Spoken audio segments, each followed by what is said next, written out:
rise.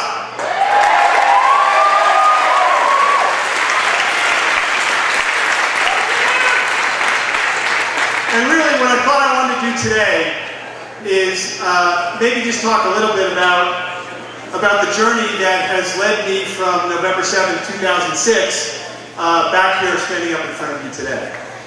As you all know, that was a tough day.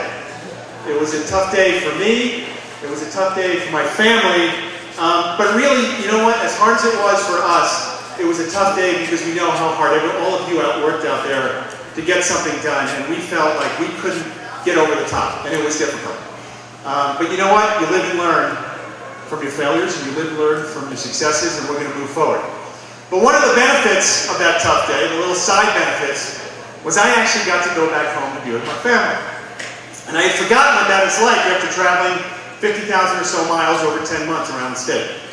And it was great because I got to go be home with my wife who runs her own small business. She got to go back to focusing on what she really loves to do.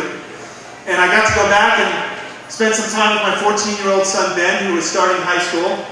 I got to spend time with my 8-year-old son, Aaron, who really, had mommy and daddy back together. And that was a great thing for him. And I went back to doing what I do when I'm not doing something crazy like running for Congress. And that's starting new businesses and creating jobs in Wyoming. And it was a good thing. So we went home and we went back to family life and we waited. And we waited to see the difference.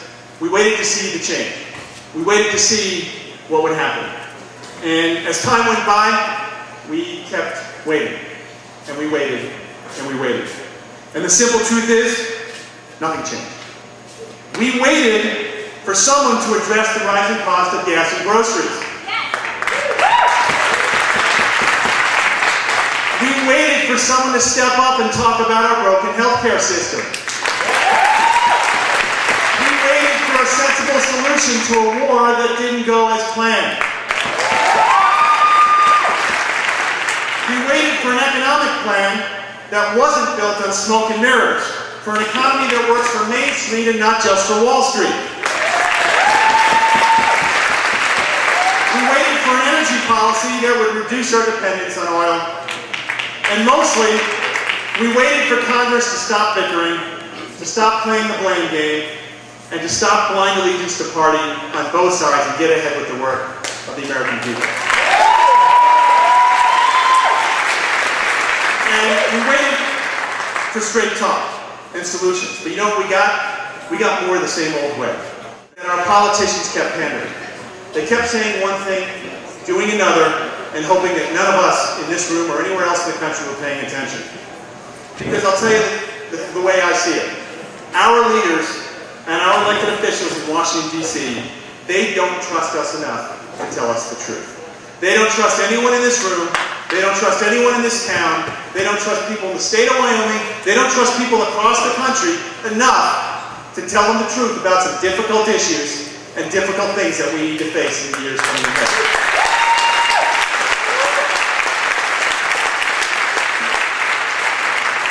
And you know, it got me thinking about a story that they used to tell about Harry Trauner. People would go up to Harry and they'd say, "You give him hell, Harry." And he'd look at them and he'd say, "Nope, I'm just giving you the truth, and it just feels like hell." Well, that's what we need today, because until we face the truth, we can't find solutions. It's that simple. So let's talk a little bit about the truth. The truth is, as I mentioned earlier, our healthcare system is broken.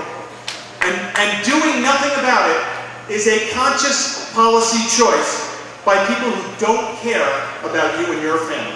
Let's not forget that. And the fact is, we already have a universal healthcare system today. We already have a national healthcare plan. We just don't admit it to ourselves. Because there is no free lunch. Every single person that has health insurance, or goes to a doctor, or goes to a hospital, pays a hidden tax, and a significant hidden tax, to pay for the people that can't pay when they go get care at hospitals and emergency rooms. Every single person. And we need to admit that to ourselves. My dad's 74 years old. He loves to work, but really I think he's at the point where he'd like to stop, but he can't. Because he can't afford to give up his health care plan. That is not the moral way to go. It's not the economically right way to go. We need to change that. Yeah!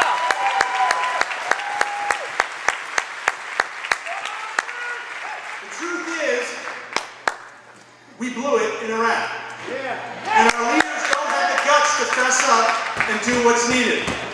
And in all seriousness, I think all you need to know about Iraq is a short little story.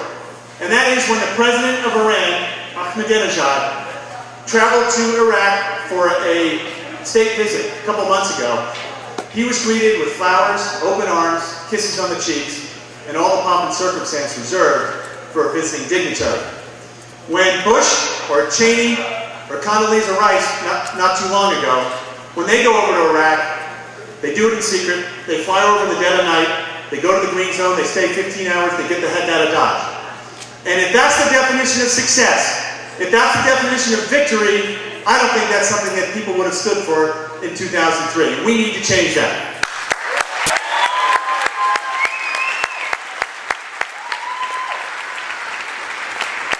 The truth is that we are gutting our Constitution in the name of national security.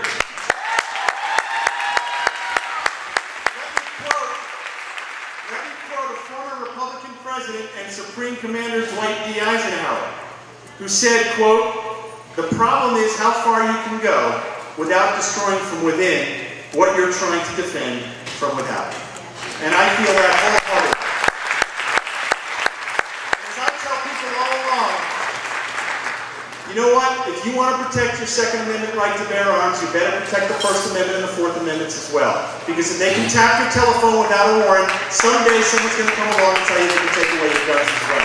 And we can't do that. Yeah! Yeah! The truth is, we're funding both sides in the war on terror. That's no way to run a country.